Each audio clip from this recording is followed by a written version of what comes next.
भाई सभी भाइयों को नमस्कार। मैं आपका अपना प्रदीप पूठिया भाई। मैं अपने क्षेत्र के बवाना इंडस्ट्री एरिया के गंगाटोली मंदिर में बैठा और मंदिर में बैठ के जो है ना आदमी ने झूठ नहीं बोलनी चाहिए, और जो मंदिर में बैठ के अंदर झूठ बोलता है उसका नाश हो जाना चाहिए। हमारा जो सोच अपना जो वो है भाई, मेरा कहने का मतलब ये है कि प्राइवेट हॉस्पिटलों के अंदर जो है ना ऐसी ऐसी घटना घटती है कि आदमी के रोंगटे खड़े हो जाते हैं। हमारे साथ जो सच्ची घटना घटी है वो मैं आपको बताऊंगा। आज से 10 और 15 दिन के पहले हम जो देखते हैं वही आपको बता पाते हैं। भैया सच्चाई आपको बताएंगे, कभी झूठ बोलेंगे नहीं। हॉस्पिटलों के अंदर इतना गंदा काम है, इतना गंदा काम है, हिंदुस्तान में इससे गंदा काम कहीं नहीं है। कसाई भी इतना गंदा काम नहीं करता जितना कि हॉस्पिटल वाले करते हैं। देखो मैं आपको बता रहा हूँ, एक मेरे जानकार का रिश्तेदारी के में एक एक्सीडेंट हो जाता पानीपत के अंदर, और हॉस्पिटल वाले उसको रेफर कर देते हैं, भैया इसको दिल्ली ले जाओ। दिल्ली बड़े हॉस्पिटल के अंदर हम वो बच्चे को लेकर आते हैं तो उतारते समय एम्बुलेंस से उसके मुंह से खून की उल्टी आती है। उसको जैसे हम अंदर एडमिट करा देते हैं, गाड़ी वहीं छोड़ देते हैं। जैसे एडमिट कराते हैं तो उसका जो डॉक्टर साहब होते हैं इमरजेंसी के अंदर, वो उसके एक्सरे वगैरह कराता है। तो वो हमारे से कहता भैया कोई चांस नहीं बचने का, बच्चे का 1% भी चांस नहीं है। चलो जी, तभी बाहर से गाड़ी आता जी, सर वो गाड़ी जो ना आप पार्किंग में खड़ी कराओ, ये चाबी दो हमारे को, हम साइड करेंगे। इमरजेंसी में कोई को गाड़ी आते थे, हम जल्दी में अपनी चाबी दे देते हैं, गाड़ी को पार्किंग में खड़ी कर देते हैं। हम जब चाबी मांगते तो हमारे से 200 रुपये पार्किंग के लेने चालू कर देते हैं। वहाँ से आदमी का कटना शुरू हो जाता है। ऐसा जब हादसा होता है तो उसके रिश्तेदार भाईचारा रात को 2 बजे हो, ये घटना रात के 12 साढ़े 12 बजे की 10-20 आदमी आ जाते हैं और हमारे को कैश काउंटर पर बुला के कह जाता है, सर जल्दी से 2 लाख रुपए आप जमा करा दो। अंदर डॉक्टर साहब कह रहे हैं भैया बचने का कोई चांस नहीं है, और वो कह रहे हैं 2 लाख जमा कराओ, जल्दी से कराओ। भाई उस टाइम पर रिश्तेदार भाईचारा कुछ नहीं देखता और जेब से पैसे निकाल के वहाँ पे 1 लाख के आसपास जमा करा दिए जाते हैं। जब भी जो डॉक्टर हमारे को सलाह दे रहा था, आग इसकी तो आग की जो पुतली है ना भैया, वो जो है ना मुरझा गई है। आग की पुतली मुरझाने का मतलब ये हो जाता है कि आदमी के अंदर सांस नहीं है। जो पढ़ा लिखा है, जो समझदार है, वो तो समझ जाता है इस बात को।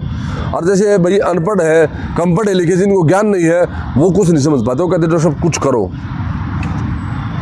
लाल लड़का सांस ले पा रहा था ना कुछ और था, उसको एक गुब्बारा लगा रखा था, उससे उसका सांस चल रही थी। डॉक्टर साहब कहता जी मैं सुबह 5 बजे तक जो है ना कोई गोली बोटी देकर मैं ऐसा कर देता हूँ, आपको रात को कहाँ लेके जाओगे इस बच्चे को? ठीक है जी। जैसे ही हम वहाँ पर लाख रुपए के आसपास जमा कराते हैं, डॉक्टर साहब को अंदर जाते हैं और ऊपर से फ़ोन आ जाता है और डॉक्टर साहब कहते हैं सर मेरी मजबूरी, मैंने अब ऑपरेशन करना पड़ेगा। ऊपर से ऑर्डर आ चुके हैं। वो ऑपरेशन के लिए ले जाते हैं और सुबह करीब 9 बजे के पास हमारे को जो है 3,41,000 रुपये का बिल दे दिया जाता है। मैं आपको बिल दिखाऊँगा, मेरे पास प्रूफ इस फ़ोन के अंदर 3,41,000 का बिल दे दिया जाता है और लड़के को जो है वेंटिलेटर पे लेटा दिया जाता है। वो कहते हैं सर देखो ऑपरेशन तो सक्सेस हो चुका है, बाकी अब जो है भगवान के हाथ में है। ठीक है जी, बड़ी अच्छी बात है। थोड़ी उम्मीद हो जाती है तो उम्मीद तक भले चलो बच्चों बचेगा, कोई नहीं। उसके बाद होता क्या है, कहते हैं सर इसका तो जो है ना बीपी डाउन है, सर ये उठेगा तो बात बनेगी। हार्ट की जो बीट होती है वो बता रहे हैं 100 कुछ 20-30 नॉर्मल होती होंगी, वो तो 180 दिखा दी उन्होंने अपनी मशीन पर। हार्ट पूरा काम कर रहा है। बीपी जो है वो दिखा रहे हैं सर, वो बीपी तो इसका 50-52 है, ये 100 प्लस जाएगा तो बात बनेगी। उसके बाद शाम को 9 बजे, रात को 11 बजे हम लेकर आते हैं। अगले दिन शाम को 9 बजे हमारे को बता दिया जाता है अगली सॉरी हम इसको नहीं बचा पाए। उसके बाद हमारे को बिल जो दिया जाता है ना, वो बिल दिया जाता है हमारे को 5,19,000 रुपये का। 3,41,000 रुपये तक था उसका, ऑपरेशन तक का था सुबह 9। उसके बाद का बिल हमारे को दिया जाता है। उसके अंदर डाइट के, जो लड़का बोल नहीं रहा, जिसको होश नहीं है, कुछ भी नहीं है, उसके डाइट के पैसे जो है 3,800 रुपये लगा रखे थे एक टाइम के। 2 टाइम में कितने हो गए? 3,800 प्लस 3,800। 3,800 का उसका सुबह 9 बजे बाद का और 3,800 शाम का। ठीक है जी, कोई नहीं, घटना घट गया, हम वहाँ से भाई चलो भगवान के हाथ में नहीं बचा, कोई नहीं। उसको हम जो है ना नीचे अपने मोर्चरी में उसको लड़के को हॉस्पिटल के उससे छोड़ के और वहाँ से बैठ जाते हैं। सुबह फ़ोन में मैसेज आता है कि रात के आपके जो है 40,000 रुपये और नाइट के और जुड़ गए उसके अंदर, वो भी हमारे पास मैसेज है। फिर हम कहते हैं अगर भैया ये मैसेज कैसा है? बोले सर कोई नहीं, इसको तो हम हटा देंगे। अरे हटा क्या दोगे?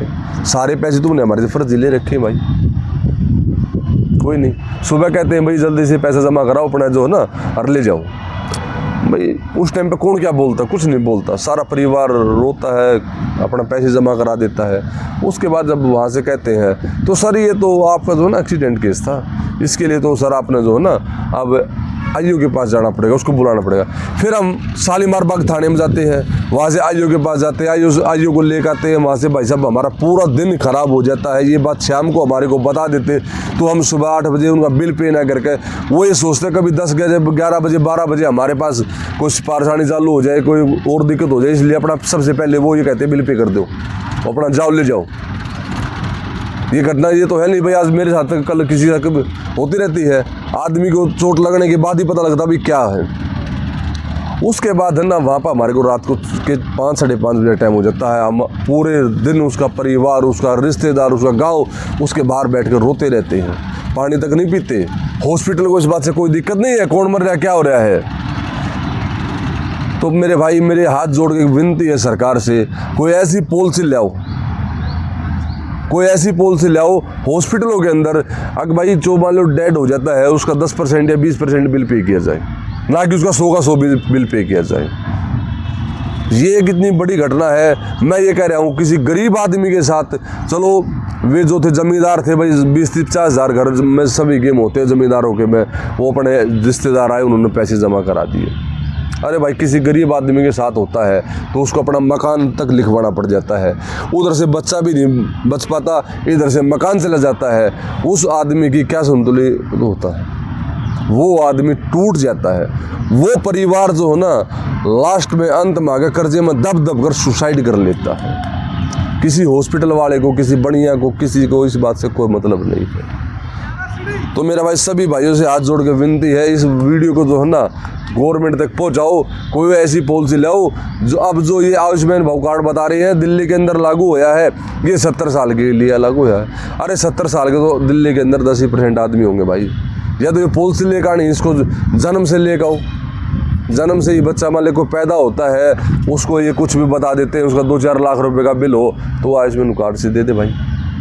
तो हमारी गवर्नमेंट से हाथ जोड़कर निवेदन और विनती है प्रधानमंत्री जी से, आगे पूरे हिंदुस्तान की एक ऐसी समस्या है ना कि दिल्ली की है। इन हॉस्पिटलों के साथ आप जब तक कोई सख्त कार्रवाई ना करोगे तब तक कुछ भी नहीं होगा। हाथ जोड़ के विनती और निवेदन है कि इस वीडियो को जो है ना ज़्यादा से ज़्यादा शेयर करो।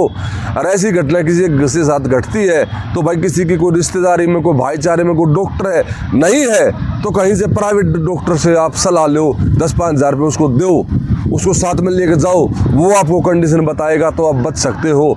नहीं तो 99% यही घटना घटती है। आप किसी को भी उठा कर देख लेना, ऐसा कोई नहीं होगा जिसके बच्चे की मौत होने के बाद 10-5 लाख रुपए बिल नहीं लेते हो। वो सभी के साथ ऐसी घटना घटती, तभी तो ये हॉस्पिटल वाले इतना ही था। अब बता रहे हैं हॉस्पिटलों के अंदर साल के अंदर कई हज़ार करोड़ रुपए के बड़े बड़े हॉस्पिटलों में मुनाफे होते हैं। वो मुनाफे कहाँ से होते हैं भाई? मैं ये कह रहा हूँ ये मुनाफे की चीज़ नहीं है, ये एक इंसान है।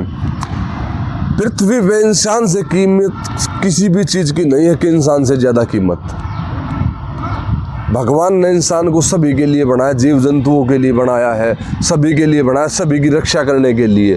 पर आजकल तो क्या भाई, इंसान खुद अपनी रक्षा नहीं कर पाता, हॉस्पिटल में चला जाता है, उसको इंसान ही काटते हैं। डॉक्टर जो होते हैं वो इंसान ही तो होते हैं, वो ही उनको नहीं छोड़ पाते, मरे हुए को जो है ना खा लेते हैं। ये सबसे बड़ा और नरक में जाने वाला काम। आप इस ज़िंदगी में तो मौज ले सकते हो डॉक्टर साहब, पर अगली ज़िंदगी जो आपकी होगी ना वो सिर्फ नरक की होगी। आपको कभी जो ना इंसान की जूनी नहीं मिल पाएगी। क्यों नहीं मिल पाएगी? कि आपने इंसान की जूनी मारने वाले काम नहीं करे। मैं मंदिर में बैठ कर आपको सच्ची कहानी और सच्ची घटना बता रहा हूँ। इस वीडियो ज़्यादा से ज़्यादा शेयर करो जो ताकि प्रधानमंत्री तक ये वीडियो जाए और इसके ऊपर ध्यान दिया जाए। सभी भाइयों को नमस्कार।